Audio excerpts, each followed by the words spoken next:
నీళ్ళు ఇద్దామని ఆలోచన అన్ని పార్టీ లేదు. ఓకే అండి, ఒక నిమిషం. సుమిత్ర గారు కంటిన్యూ. ఎస్ వెంకటరెడ్డి గారు విద్యావంతులు ఇట్లా మాట్లాడతారని అనుకోలేదు. 1,00,000 కోట్లు కూడా పూర్తి కానటువంటి ప్రాజెక్టు నిర్మాణంలో 1,00,000 కోట్ల అవినీతి జరిగిందని రేవంత్ రెడ్డి లాగానే వెంకటరెడ్డి మాట్లాడడం. నిన్న మీరు ఈటల గారి మాటలు విని ఉండాల్సింది వెంకటరెడ్డి గారు.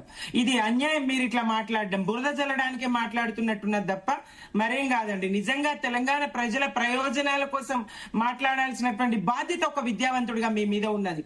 ఎక్కడ జరిగిందండి అవినీతి? ఏం జరిగింది? కాళేశ్వరానికి సంబంధించి ఎంత స్పష్టంగా 1 కోటి ఎకరాల మాగాని చేస్తామన్నాం, చేసి సుమిత్ర గారు 6 ఇంజనీర్లు 500-600 కోట్లతో దొరికిరా లేదా? మీరు మాట్లాడకండి.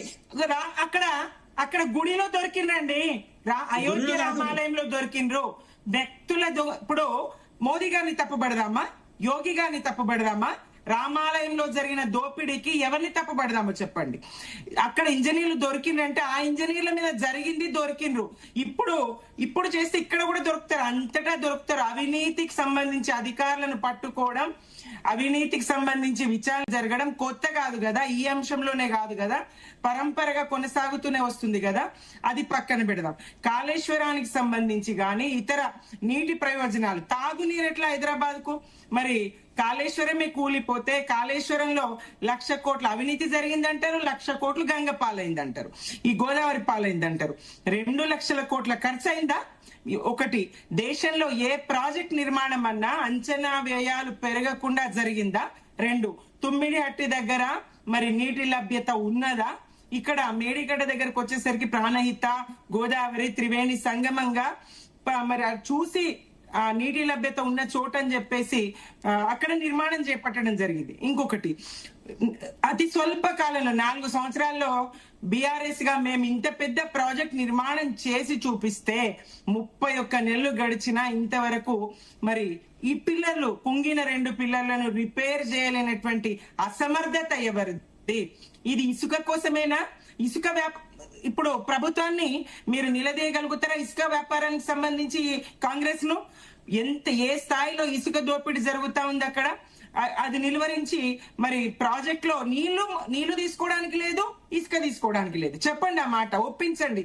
ఎన్ని లారీల ఇసుక తరలిపోతా ఉన్నది కేవలం ఇసుక కోసం. అలాగే ఏపీకి గురువుకు నీళ్లను అందించడానికి, అక్కడ డెల్టాకు నీరు మళ్లించడానికి ఈ పంపులను ఆన్ చేయనటువంటి పరిస్థితి. కన్నేపల్లి పంపులను ఆన్ చేయనటువంటి పరిస్థితి కాదా?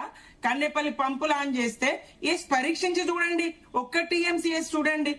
అంత కాదు, నీటి లభ్యత, ఎత్తులు, ప్రమాణాలు, కొలతలు, వ్యాప్కోస్ రిపోర్ట్లు అన్ని చూసి కేసీఆర్ గారు నిర్మాణం చేయించినటువంటి ప్రాజెక్ట్ ఇది. ఎన్నికలకు ముందే కుట్రపూరితంగా, మరి అసెంబ్లీ ఎన్నికలకు ముందే కుట్ర జరిగిందనే అనుమానం ఉంది, ప్రజలకు కూడా ఉంది.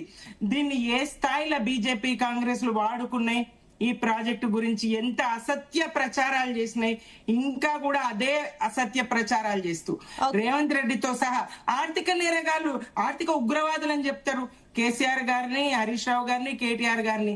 ఎట్లా ఉగ్రవాదులు అవుతారు? రాష్ట్ర ఆదాయాన్ని, తలసరి ఆదాయాన్ని పెంచినందుకు ఆర్థిక ఉగ్రవాదుల వీళ్ళు? ఏ స్థాయిలో తలసరి ఆదాయం పెరిగింది? కేంద్రం కన్నా, కేంద్రంలో మీ బీజేపీ అధికారంలో ఉన్న కేంద్రం కన్నా కూడా రాష్ట్ర తలసరి ఆదాయం ఏ స్థాయి పెరిగింది మీకు తెలియదా? అంత పెద్ద ఎత్తున రాష్ట్ర 5 లక్షలకు పైగా మరి తలసరి ఆదాయం పెరిగినటువంటి తీరు మీకు తెలియదా? అట్లాగే సంపద పెరిగిన తీరు తెలియదా? ప్రజల జీవన స్థితిగతులు మెరుగుపడ్డ తీరు తెలియదా? కోతలు లేకుండా హైదరాబాద్ కు ప్రతిరోజు మంచినీరు ఇచ్చినటువంటి పరిస్థితి తెలియదా? పంటలు ఎండిపోకుండా నీళ్లు ఇచ్చినటువంటి తెలియదా? కరెంట్ 24 గంటలు ఇచ్చినటువంటి తెలియదా? ప్రాజెక్టుకు సంబంధించి అయినా ఎలాంటి లోపం లేకుండా మేము అధికారంలో ఉన్నన్ని రోజులు మండు టెండర్లో కూడా మత్తళ్ళు దుంకే విధంగా చెరువులు, వట్టిపోయిన నిజాం సాగర్, ఎండిపోయిన నిజాం సాగర్, జొన్నలు అలుక్కున్నారండి, జొన్న పంట పండించుకున్నారు రైతులు అక్కడ. శ్రీరామ్ సాగర్ ను క్రికెట్ మైదానాలుగా, కబడ్డీ కోర్టులుగా మార్చుకున్నారు అక్కడ యువత. అటువంటి ప్రాజెక్టులను మరి నింపుకున్నది నిజం కాదా? చెరువులన్నీ మత్తళ్లు దుంకింది నిజం కాదా? వాగులన్నీ గలగల వారింది నిజం కాదా? భూగర్భ జలాలు పెరిగింది నిజం కాదా? నిందలు వేయడానిక? నిజంగా బీజేపీకి గాని కాంగ్రెస్ గాని చిత్తశుద్ధి ఉంటే రైతుల కోసం ఆలోచించాలి. వ్యవసాయ రంగాన్ని Okay. ఇట్లా నాశనం చేయకూడదు. ఓకే అండి, దేశంలోనే సుమిత్ర గారు. నంబర్ 1 స్థాయికి. ఒక నిమిషం ఆగండి సుమిత్ర గారు. అండ్ సో ఇవన్నీ పార్టీల పరంగానే కాకుండా ఫస్ట్ ఆఫ్ ఆల్ మన దగ్గర ఇప్పుడు రిటైర్డ్ ఇరిగేషన్ ఇంజనీర్ మన లక్ష్మీనారాయణ గారు కూడా ఉన్నారు కాబట్టి ఆయన అడిగి తెలుసుకుందాం. లక్ష్మీనారాయణ గారు, గుడ్ మార్నింగ్ అండి.